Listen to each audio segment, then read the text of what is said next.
I'm Ryan. That's Joe. And we do a NASCAR show. Welcome to Stuck in the Catch Fence.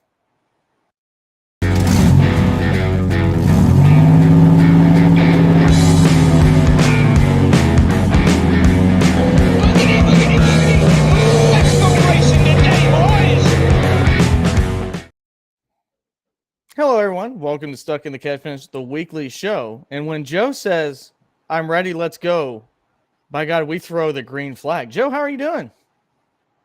Uh, Great. I mean, Great. shit. Yeah. Yeah. I mean, Did, how else did would I I be catch you off doing? guard a little Obviously. bit there? No, not really. I mean, I Nah. expected some shenanigans coming out of you as Some I start the bullshittery. show. Some bullshittery. Well, what are we talking about today? What are we talking about today? Didn't you look at the thumbnail? No. Okay. Well, No, I'll let you know. I'm completely off the cusp here. It was a very slow week in the news, so we don't have a lot of news to talk about. So we will be mainly talking about, Joe, is your favorite driver going to make the playoffs, or is he going to be bounced from the playoffs? Yeah, As he's got 2 wins. Well, not your favorite driver. This was a Oh. hypothetical. This wasn't, hey, Joe, let's talk about your favorite driver today. I thought this is going to be a great show. Yeah. I do have a quick question for you, Joe. Okay. Now that we've had time and had the success of the Chicago race, we talked about this a little bit after the race, but you've probably thought about it a little bit more. Have you come up with a better city? Because it sounds like the Chicago mayor doesn't like success, so he doesn't probably want to bring this race back. That is what I gathered from him, pretty much saying everything but yes, we can't wait to have it next year. So have you come up with a location that you absolutely go, this would be the best place ever to hold a street race? I mean, not really. I mean, I can only look to where street races are going to be held in our country. I mean, let's see how the Las Vegas does with F1. That may be a plausibility. St. Pete always puts on a good race for IndyCar. I know we talked a little bit about the Chicago race coming up and how wide the track was going to be, and we didn't think that it was going to be a good fit, and it was actually a lot wider than what we thought, or at least I thought, I guess. And I was in that same vein with you. Yeah. St. Pete is pretty narrow, so Indy cars have trouble passing at St. Pete because it's so narrow and wrecking into each other in the turn. So I don't know, but St. Pete might be a good option if you want to keep a road course race. I enjoyed the road course race against all pessimism coming out of you and me as well. But I'm not going to be deeply impacted if it's just scratched and we go back to a mile and a half, or maybe a road course town that supports their city. And NASCAR told them, hey, we love the race here. You guys are coming out in droves and really supporting this thing. We'll be here years to come. Nah, just kidding. So I have 2 cities, Joe, and I want you to say yay or nay. The first one, which again, this was intended to drive to a younger audience. So I know you have been to this location, and I don't know feasibly if it would work the best, but I do know that they would have the ability to hold cars and parking. What if they decided to take this to a college campus such as Bloomington and said, hey, we're going to make this like a NASCAR week here on campus. We want the youth to come out Sunday morning. We're going to do a college game day style presentation. What do you, and to me also, college campuses are usually some of the most beautiful places to showcase such an event. What would you think of something like that? At Bloomington? Bloomington's the first thing that came to my mind. Cincinnati would be pretty tough. I know, just thinking locally, Xavier would be very, very tough. It's in a terrible spot to try to do something like that. Yeah, that would be more like hill hopping. My initial reaction to that is nay. Okay. And, I just kind of picture this. I mean, they had a Corvette out on the Chicago street course of some guy, wanting to race the course. I envision a college campus somewhere with like people doing like the naked mile during the race, right down, that could get out of control. It'd be like the Waste Management Open for NASCAR. I mean, it would be pandemonium. I think. Yeah, sponsored by ramen. Yeah, yeah. So that's my first thought. My other thought, if we go back up north, and I was thinking, like New Orleans came to mind. I think that would be okay. Maybe something like Seattle with the ocean. But I was like, you know what?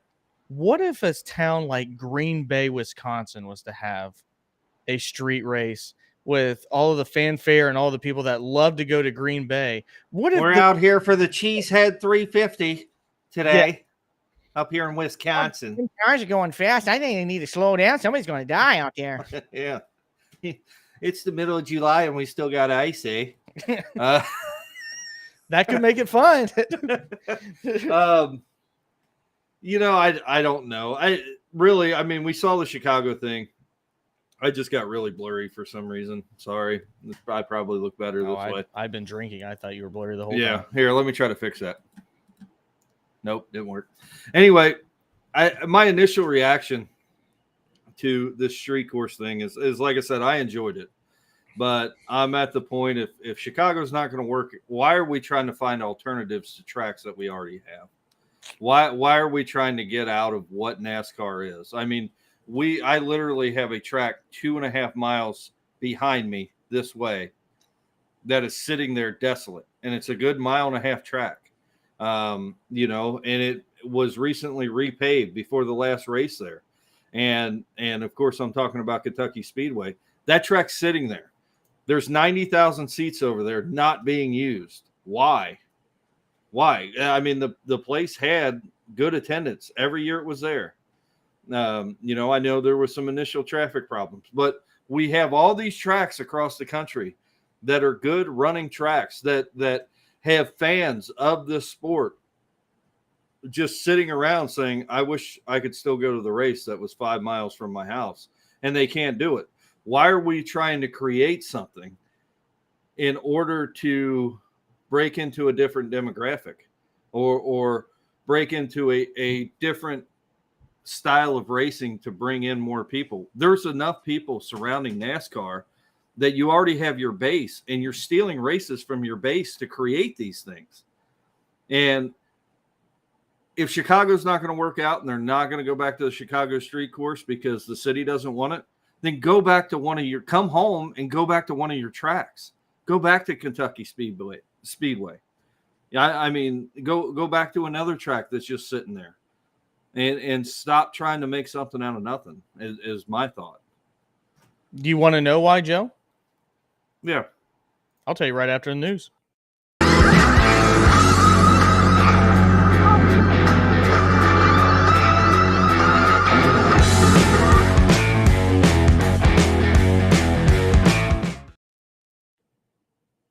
Yeah.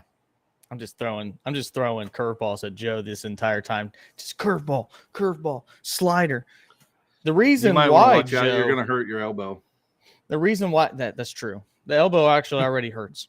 The reason why they want to do this is because things like this have come out in the past couple of days. NBC said it has its highest viewership in the last 6 years. The last time they had 4.6 million people watch the Chicago street race. I believe it said was 2017 at Homestead, so the final race of the year. And then to add on top of that, NASCAR itself came out and said that they had the most traffic on their NASCAR app and new people signed up in the history of being able to track this data. So to answer your question, Joe, that's why. This race brought in new people. It brought in, we already discussed, an 80% group of people that have never attended a race before. And not only did it bring people to the track that were new, it brought new eyeballs and a lot of people to download their apps. So I think what has been proven is that it can work. Now, I would agree with you to the extent that, okay, it worked at Chicago, but if we do a different series or a different type of race at a new track, that new track could then make it much worse. We like the product that we saw at Chicago. Say we do this at New York City. Say we do this in downtown St. Louis. That's not a given that it's going to work because we're going to have a completely different track. There is no Michigan Avenue. There is no, Grant Park. There is no all these other things that made this track unique in the way that it worked out. And we both agree that it was fun to watch. But if you're going to ask why, this is why. NASCAR will continue to point to this statistics that they have over the past week and go, why wouldn't we do this again? And I completely understand your standpoint, Joe. We've seen two different things from NASCAR. They've reached out to try to go new, and they've done that with the Coliseum, and they've done that with the Chicago Street Race to try to reach a new audience, and whether it's from a different area code or a different demographic in terms of age. We've also seen them trying to go back to their core and completely revitalize North Wilkesboro, and there's a lot of people talking that Rockingham is next. Yeah. Now, I think one thing's very clear. The Chicago Street Race and the Coliseum race, I think we both would agree were enjoyable. Unfortunately, going back to the roots with North Wilkesboro was the most boring race in the entire year. Right. That being said, I am at least glad that NASCAR is listening to both sides. Well, and I will say this, and to be fair, just so we all have an understanding, it wasn't NASCAR that left Kentucky Speedway. It was Bruton Smith and his crew that left Kentucky Speedway and didn't want to use that racetrack anymore. So, and a lot played into that. People had bought tickets to Kentucky Speedway for the next year, and they were offered things like you could have free tickets to Atlanta to do that. And a lot of people didn't cash in. They made for what it's worth, the COVID year, Bruton Smith and his company came out on top tremendously with Kentucky Speedway because they held a race there, and it didn't cost them any infrastructure to keep up with the fan base. And essentially, most of those fans didn't get their money back. I'm one of them. Right. So, it is what it is. It was not NASCAR that shut down Kentucky Speedway. I think NASCAR was content with Kentucky Speedway. So until that track gets new ownership, I don't think that there will ever be a race there again. Now, having said that, I will say that looking at the Chicago street course, I do think that you could set up almost the dynamics of the track in probably any city that you could think about. I mean, it wasn't a unique, it was two rectangles, connected. So it's Sure. not, I don't think it would be a difficult course to replicate in another city. And I think you could get the same style of racing. However, I with every track in NASCAR history, like you just brought up Rockingham, North Wilkesboro, Martinsville, Bristol, you name it, Daytona, Pocono, all these tracks that have rich Talladega, rich NASCAR history, right? They have rich NASCAR history because of the fans that go there, because of the racing that it produces or the historical racing that it produces. We all know that the short tracks have been complete shit since the next gen car, and that's not going to change unless they, I think, increase horsepower. But that's a moot point. They all have tradition, is my point. I mean, you go to any college football campus during the weekend, it has rich tradition. It's an atmosphere there because of the tradition. And I think if you're kind of stealing something, if NASCAR is going to have a street course race every year and it's not going to be in the same place, you're kind of stealing something from that tradition. There was a huge turnout in Chicago, I think. I think people, like you said, got behind it. A bunch of people downloaded the app. A bunch of people were Googling the NASCAR street course race. I think you need to feed off that. I think you move it to another city, you lose a little bit of that. You don't build that tradition of that racetrack or that street course going there year after year. So that's just kind of my thought. I mean, I think it can be successful in another city. Don't get me wrong. But I also think that if that's where you're going to have it, that's where you need to have it. Okay. I want to do a couple shout outs. Zach says, hi. What's up, boys? We don't know that we're boys, so please do not gender us. Mm-hmm. And Truex fan says, hi. Hey, Truex fan. Hi, Truex fan. The only thing that I will say against that, Joe, is that I think if you move it to a different city every single year, you create FOMO, the fear of missing out. And I know the difference between like Miami, the first year that they had the F1 race compared to the next year. The first year they sold out tickets in 10 minutes. The next year they said they sold out tickets the day before the race. I severely think that that's not true. I mean, I That's just me though, speculating.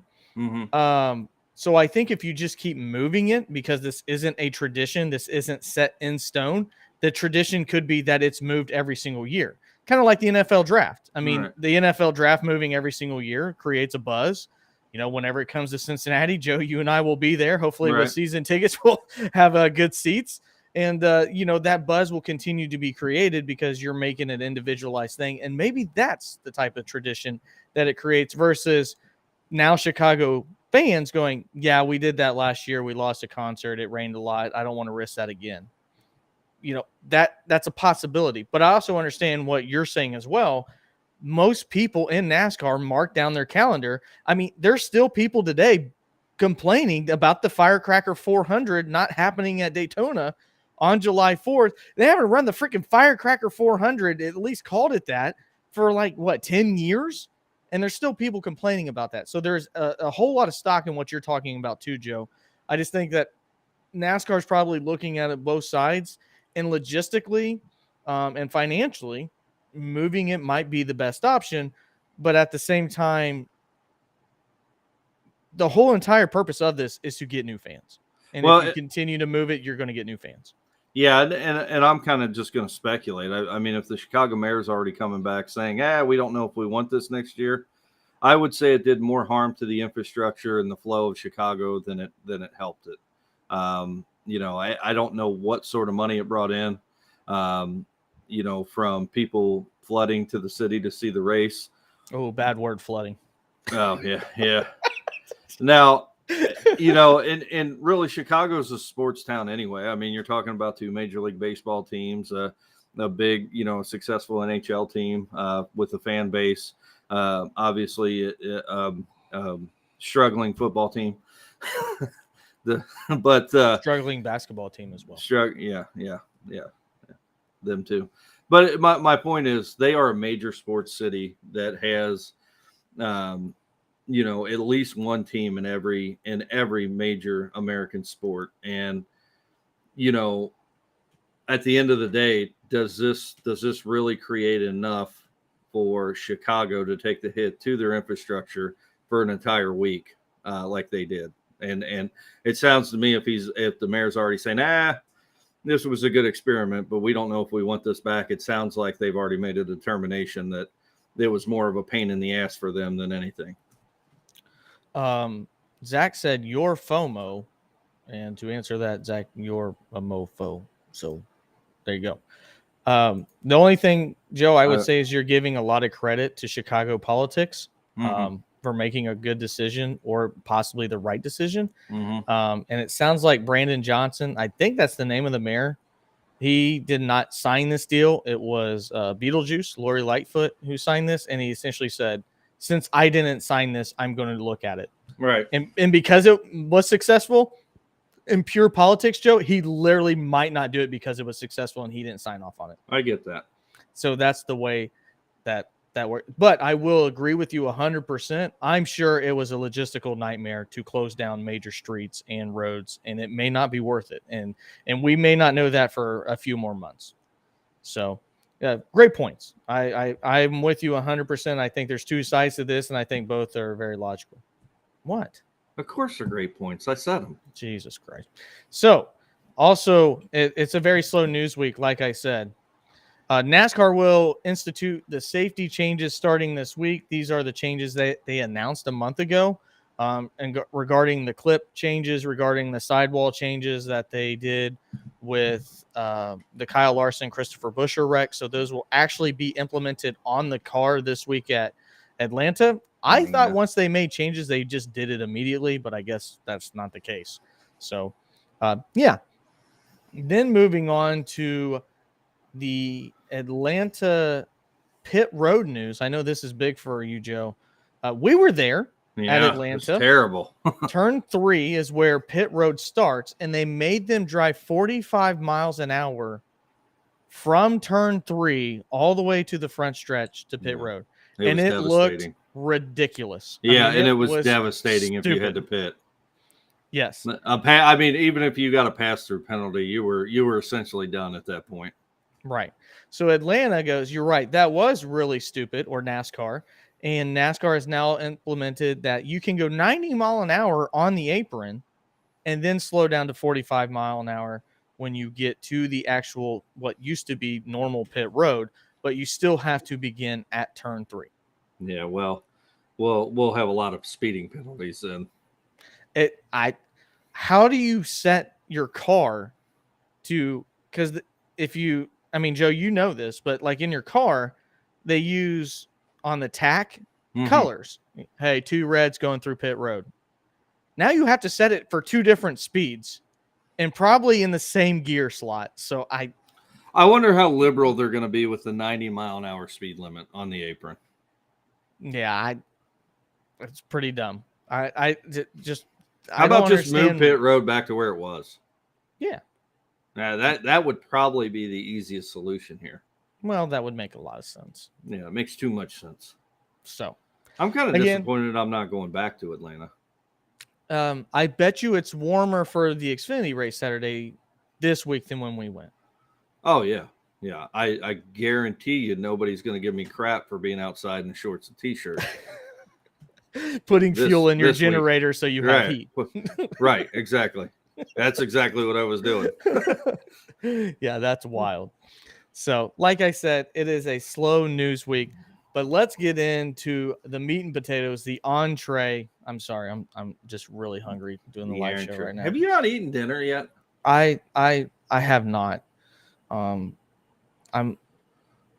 just worthless, and I was more excited to put my jersey on, rep my city, and Yeah, that's nice. instead of actually getting something to eat. So, Yeah. and because I paid for this, I probably actually can't eat. So, that being said, you clicked on the thumbnail because you want to know if your favorite driver is playoff bound or if he's going to be playoff bounced. And we're going to go through the drivers right on the cusp or who are very close to that and say whether or not we believe they are in or out. I believe. You believe what? No, that's all I was saying. Oh, dear God. So let's start with going through the playoff points. Joe, I will give you a driver and you give me yay or nay with a short, summary why you believe what you believe. So Are we the in first, like a town board meeting of the village people? Yay or nay? the village people. Yes. Yeah. I am Yay. the Native American. I am Oh. the commander. All right, let's Um, go. First one, sitting 12th right now in the playoff points is Kevin Harvick. Is he in or is he out? Ooh, I'm gonna go with my gut on this one. Kevin Harvick's gonna make it. Kevin Harvick may get a win this weekend. All right. So maybe is he running the Sweet 29 car this weekend? I don't know. If he is or not. I want to say he is, man. What wasn't the first race at Atlanta? Wasn't he running like a throwback car to the first time he won? Yes, that Yeah. Richard Childress said you're allowed Yeah, to run this. yeah, I think yeah. he is.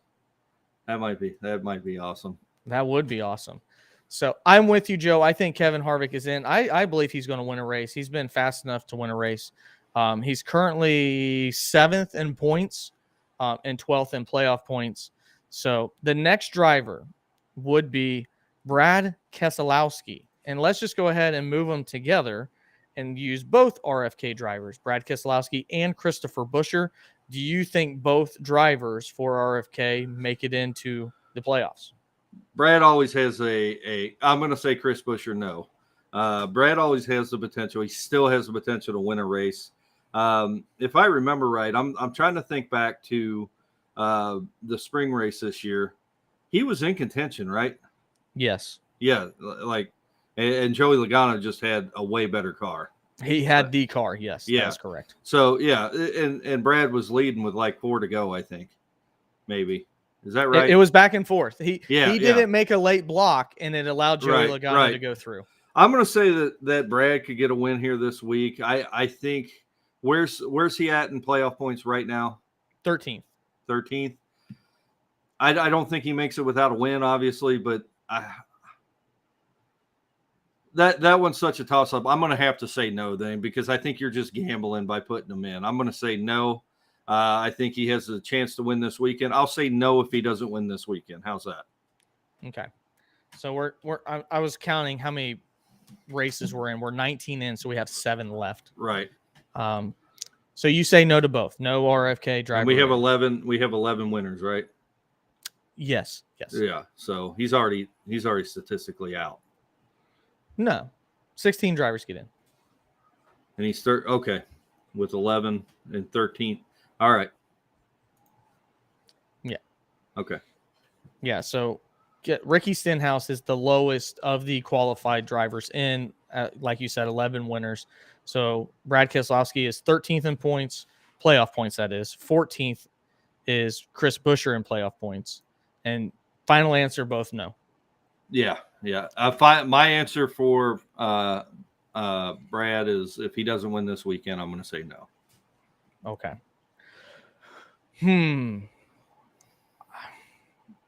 I want to say that Chris Buescher gets in, Oh. and I think he wins at Daytona on the very last race of the regular season. So I'm going to say he's in because they both were really, really good at Daytona as well as here. But I wouldn't be surprised if either one get in, Joe, but I don't think I'm going to say both get in. No, I agree. 100%. I think Brad actually driver points wise, Chris Buescher's 11th and Brad's 13th. So I mean they're as even as you can get, really. Right. Which is a huge, huge upgrade compared to what they were last year. So I do want to give Brad and RFK credit. They have completely turned around that team, even though it's a 2-man team. And, last year, if we would have said they both would be fighting to get in, and right now are on the inside looking out just because of they don't have a win, I think we probably both would be laughing. No, they're terrible. Well, and to be fair, they were given the death sentence last year by NASCAR. So right, but they were running like Legacy Motor Club last year as well. Right. Yeah, they were pretty terrible. So I'm going to say Buescher gets in, Keselowski's out. Now the next driver is Joe's second favorite driver, currently 15th in the playoff points, and that would be Hubba Bubba Wallace. Do you believe Hubba Bubba is in? No. I'm not even discussing it. He's not a playoff caliber driver. No. I say he gets in. No, you're smoking the He's been chicken bone meth pipe. Man, our 2311's been quick. That's fine. I'm going to say that he's in. That's fine. I'm going to say no. And if he does get in, it's a fluke. It's not because they've been running fast on mile and a halves. No, he's a terrible driver. So Joe says he's out. The 16th driver currently in the standings for the playoffs is grandson Ty Gibbs. He has pointed himself onto the positive side. He currently in the standings is up by 6 points. So that is one race. Do you believe that Ty Gibbs will make the playoffs? I don't know if he's got a win in him this year. I think he can win. Yeah, he's run consistent, but he's run very consistent from 7th to 10th. Unless he just decides to send it one race and see what he can do. I'm going to say no, but I do think he has the potential to get a win and get in the playoffs. He's not going to get in on points, I don't think. Right. And that's where I lead as well. I think that he will have a very good year. I think that he will get a win, and it won't be when he needs to make the playoffs. I think that he'll probably get a win later in the year on maybe a track that he's already run before. And I think that he's just not aggressive enough right now, Joe, to get a win. I think he's been playing it conservative. He's been fast, but I think he's playing it conservative. And as you know, these next 6 weeks, it's going to be you're going to let you got to be Ross Chastain like at times. Yeah. So I believe that he's out, but I don't think that I think he's going to have a really good year. I think he'll get a win. I need 6 different winners in the next 7 races. Because I'm seeing a lot. Yeah, because I said at the beginning of the year that we would have 16 different winners going into the playoffs, and it doesn't look like that's going to hold true for me. I said Chase Briscoe would make the chase. Yeah, that was dumb too. That was dumb. No. That was dumb. I'm an idiot. Next, looking now outside of the playoffs, amigo Daniel Suarez. Will he make the playoffs? I think so. I think Daniel's going to get a win. You do. I do. I hate that guy. I used to like that guy, and now I hate that guy. But I do think he's going to get a win. You think so? Daniel Suarez is now in his third year at Trackhouse Racing. He has 1 win. Steven Van Gissenberg has 1 win at Trackhouse Racing, and he was in that car for 30 minutes. So I just thought that was funny. Somebody brought that stat up. I'm like, that's pretty wild.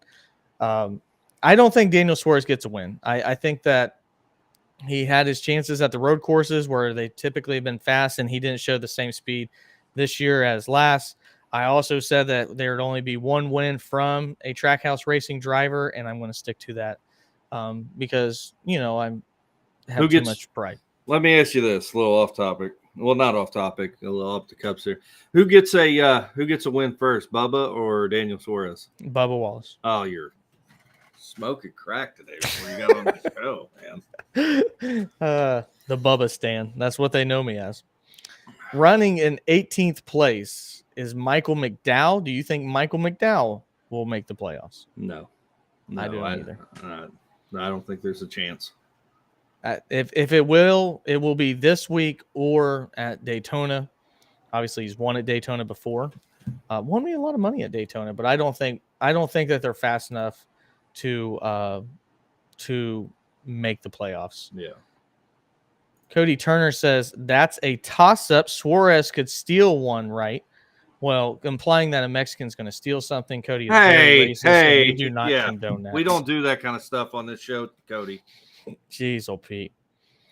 Cody Turner says that I hate Suarez for wrecking Kyle. No, Cody.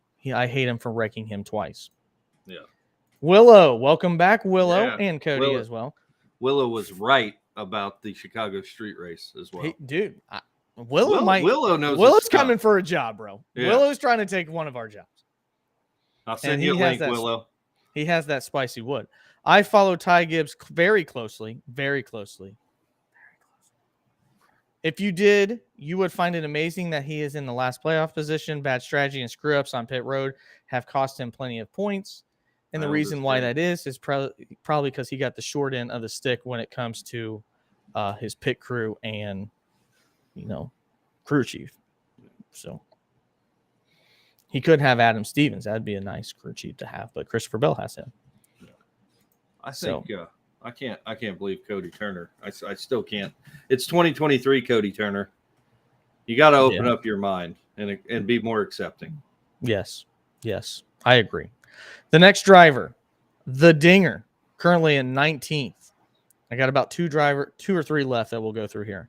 Do you believe AJ Allmendinger will make the playoffs? What road courses do we have left? I will fact check. Okay, so we currently New Hampshire, Pocono, Richmond, Michigan, Indianapolis road course, Watkins Glen, then Daytona. Yes. So you have 2 left. He's very good at Watkins Glen. I'm going to say yes. The Dinger in the playoffs. The Dinger's going to win one. Now he almost won last year at Indy. I mean, I'm going to that. I would lose my mind if he won a race in front of me. That would be awesome. Yeah, I'm going to say the Dinger gets in. He's going to win one of those road courses.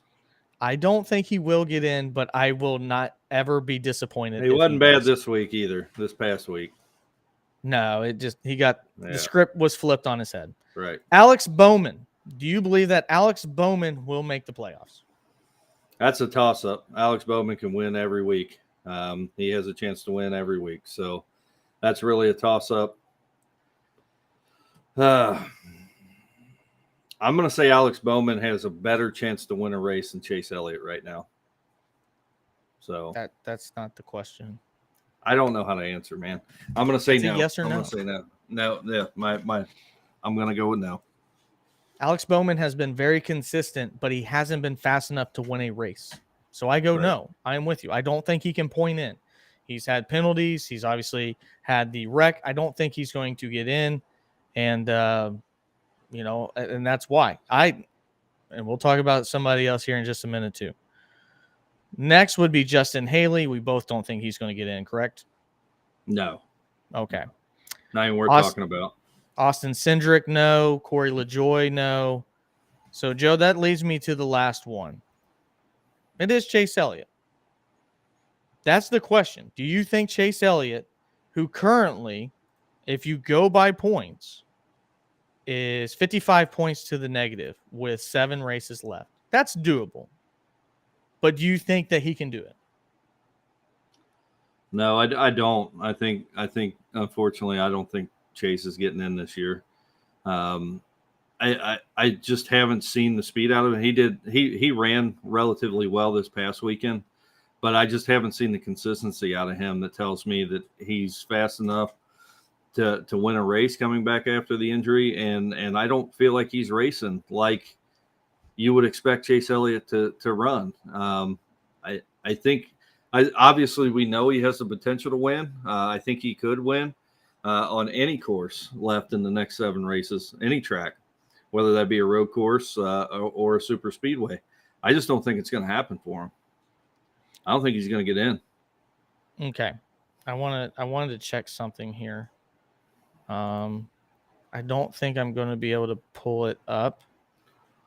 Hold on. I'm trying to pull up how he did to see if no, it's not pulling up. I wanted to see what he did in the race and how many points he scored. So he scored 34 points in the race, which is not good. And I'm going to argue with you that the fact that I don't think he ran a good race at all. I think he had a good strategy from Alan Gustafson to put him in that situation. Kyle Busch didn't have a good race either. Justin Haley wasn't running a great race. NASCAR gifted them with the strategy of making this a 25-lap shorter race, and they end up taking advantage of it when nobody else could. So I am going to say for that reason that he has been the worst of the Hendrick drivers. He does not look right. I can't tell you that it's from injury. I don't think it's from injury. I just don't think that he's in the right headspace right now. And that's a lot of racing and being in professional sports. You got to be in the right headspace. And I just don't think that he's in the right headspace. That being said, he's got one of the best crew chiefs and he's got one of the best cars. He could win at any time. If he won this weekend, I would not be shocked. Me either. Not shocked at all. That being said, I truly believe that he will not make it because it just seems like the planets are not aligned in his favor, Joe. And that happens. Kyle Busch had that situation not that long ago where the planets were not aligned. Every time he ran good, he got wrecked. And then times that, he wasn't running very good, things didn't go his way.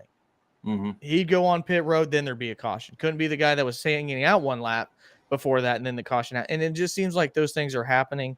So I'm going to say that Chase Elliott does not make the playoffs.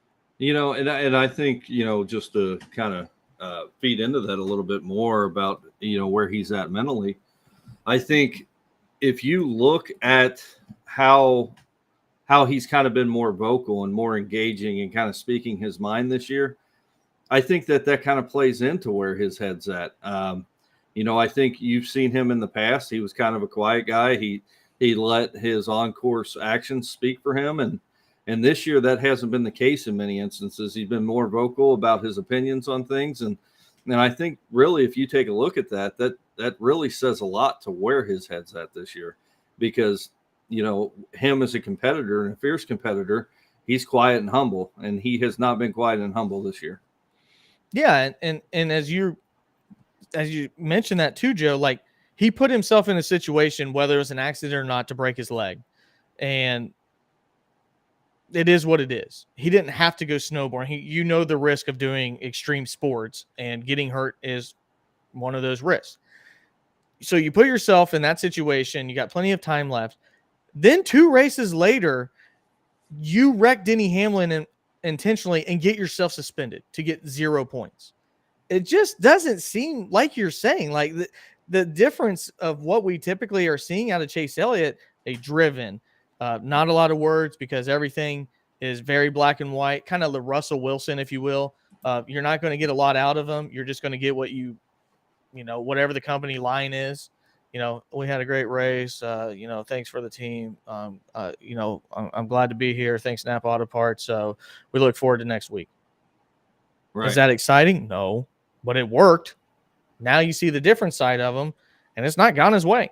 Yeah. And people, Cody Turner, he believes that he's going to win a race. I understand that. Willow says that Elliott could, but don't know if he'll win. I think that's I think that's where we're all at. I mean, obviously he can win.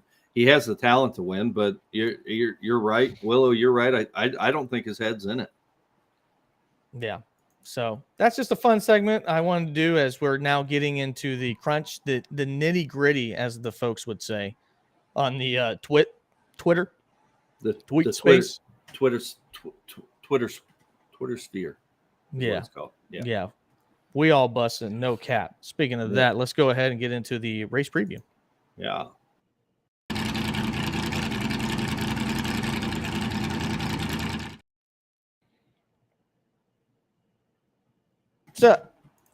What's up? We're going to Atlanta where the players play, and you can get stuck in traffic like every day.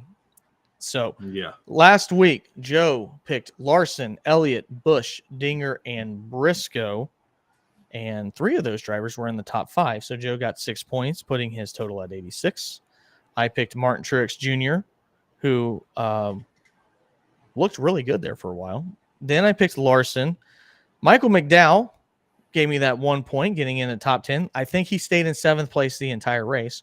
And then Kyle F. and Busch somehow got me 2 points as well. So I gained 5 points. Our totals are now at 102 and 86. Just a quick preview of this race, Joe. And another thing that, NASCAR has decided to do that we probably initially didn't think would work as well. 1.5 mile super speedway. Nice. When we went, I would say to you that the first stage, less than desirable. I remember calling play-by-play, having the entire grandstands looking at me for nothing happening. Yeah. They thought you were on drugs. Yes. And then the last stage was awesome. I mean, it was freaking awesome. The last 40 laps, everybody stood up the last 40 laps. I hope that's what we get Sunday. I don't really know. It is hard to pass, but I would say it's actually easier to pass there than Daytona or at Talladega right now with this car, because there's a way to manipulate your car going into such a sharper turn compared to the other ones. That there are movers, there are comers and goers. Joey Logano was not in first place in the last 5 laps. He had to work his way up there, and the faster car won that race. So is there anything that you want to add to that, Joe? Are you excited for this Atlanta race? I am excited. I'm excited for stage 3. I'll say that. I think this year, or this race, will mimic the spring race to the point where I think it's a war of attrition to get to that last stage, and I think you're going to see a lot of easy driving, a lot of single file going around that super speedway, and that's exactly what we saw. We did get to see Bubba Wallace wreck on his own for no apparent reason. First 10 laps. Yeah, which I think he'll do again because he's just a crap driver. And he did exactly what every Xfinity driver did in that race, and spun himself out on the banking, and because they don't know how to drive on the track, but for some reason the truck drivers did. I don't know. I can't explain it. But I think he'll do that again. But I think we'll see a lot of single file racing, and I think we'll see a shootout to the finish. It's going to be great. Yeah, I will say this. If you're able to make a bet, Austin Hill's a great bet in the Xfinity Series. Have no idea why, but he absolutely just dominates at this track. And there's a chance that if you like hilarity, the Xfinity race could be another complete shit show. Park it. That was the only thing that happened where there wasn't a wreck, and it was a guy being told he's not allowed to race anymore because he was hit. So, yes, thank you, Josh Williams, for that memorable day and for getting suspended for parking your car. And gaining some new sponsors. Yes, you actually got sponsored by a parking garage, so good job. No, I'm looking forward to it. The trucks are at Mid-Ohio, so they will not be here, but the Xfinity will. So we do have 3 days of racing coming up. That being said, Joe, would you like to begin with your picks, or would you want me to go first? I'll go. I'm behind. I'm going to go with Joey Logano again. Obviously, I think he ran a great race. I think his team knows how to set up the car for this track. What little they can do anymore, but I think he likes the track, and I think he'll have another fast car. So I'm going to go with Joey Logano. I'm also going to go big shocker with Kyle Larson. I think that he had a fast car here. I think he ran well. He was taken out, no fault of his own. Right as we were talking your about, fault. Yeah, it was. As we were talking about blown tires, a blown tire took Kyle Larson out of the race. Not his blown tire, but Eric Almirola. Almirola's blown tire. Literally, as I was talking about, It no was blown nuts. tire. Yeah, it was It like was crazy. Oh, shit. So I think he'll run well. I'm going to go with my boy Kevin Harvick this week as well. I think that he's going to fight for a win this week. And if he doesn't win, he doesn't get wrecked out. Obviously, I think that he'll finish well. And then my driver outside the top 20. I don't.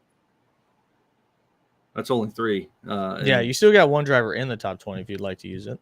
Okay. I'm going to go with Kyle Busch then. I think he's always tried and true. He'll probably run a great race. Outside the top 20, man. Super Speedway style race. I'm going to go with Corey LaJoy. Oh my God, dude, you would. That was going to Yeah. be my outside the top 20. Well, there's probably a reason for that. Because he, for whatever reason, he does awesome here. He got 4th. Yeah. All right. I'm You can looking right still now. take him. You're right. I'm looking right now at the top 10. Just a quick recap. Joey Logano led 140 laps out of 260 here earlier this year. So, like we said, he was dominant. So, the top 10 was Logano, Keselowski, Christopher Bell, LaJoy, Reddick, Hamlin, Blaney, Eric Jones, Ty Gibbs, and Kyle Busch. Okay, so I'm going to go with my boy KFB first. I am going to go with Keselowski as my second driver. Damn, I can't even go Busher outside the top 20. That hurts. I got to go Logano with you. He was fast in the very first time they ever ran here. Give me Christopher Bell because I like to root for him. He's one of my favorites. And Super Speedway, mile and a half Super Speedway. Holy cow, Noah Gragson got 12th here. That's probably the highlight of his year. Yeah, he's probably going to hit the wall. I'm going to go Todd Gilliland. That is ridiculous. Bro, I have went with him before. Every time you say that, that is a curse when you say that for you. I don't know why you keep Ridiculous. doing it. It's ridiculous. Okay. That's what I you said to forgot Michael McDowell last year. I or forgot last he week. was even a driver. Yeah. Well, he keeps getting screwed for Zane Smith. Yeah. They keep taking him out of his own car and putting Zane Smith in there. He's a better Which you got an driver. autograph here from Yeah. this past time too. So I like that guy. yeah, I didn't get an autograph. My son got an autograph That's true. Yeah. right after he just ran up to the stage and said, "Mr. Desmond Ritter, Mr. Desmond Ritter," and waved to him. And he's like, get away. Yeah, No, no, he was very he said polite. it. Yeah, he was. Yeah, that was cool. Now, out of all the times, I literally call you sitting there having a cocktail table hold me up as I drink beverages. And I Right. go, hey, there's a UC quarterback getting ready to go on stage. Yeah, Like, the what? cocktails that you apparently stole from another person. Yeah. That was- You not remember that? yeah, So the guy with the we beer. were sitting Yeah. there. He walked up and I don't remember what we had sitting in front of us. He goes, "Did you steal that from me?" It was a koozie. Yeah, it was. I think he wanted. No. It's not somebody stole. No, his I was koozie, drinking right? Twisted Teas, and he Yeah. said, I stole it from him. I was like, "Nah, man, I didn't steal your Twisted Tea. I'm sorry." Yeah, we're degenerates, but by God, we're classy degenerates. That's right. So, well, Joe, anything else before we ship out here on the weekly show? Nope, I'm heading to the beach. Joe, enjoy the dunes. I'm Mhm. going to enjoy a yard sale that I am provided this weekend. Again, a reminder, the race is on Sunday night. So we'll see how that does for You're- ratings as well. You're having a yard sale? My family is having a yard sale that I am participating in. Oh, I'm handling the money. any hot ticket items? We got planes, trains, automobiles. All of them require 9-volt batteries, but yes. Yeah. Well, my mom is deeply in love with yard sales, so I'm going to tell her about yours. 10 to 6, baby. Saturday and Sunday. Yeah. Be she'll there. Be square. Hope you guys have a wonderful rest of your week. We'll see you on the post race. Yeah.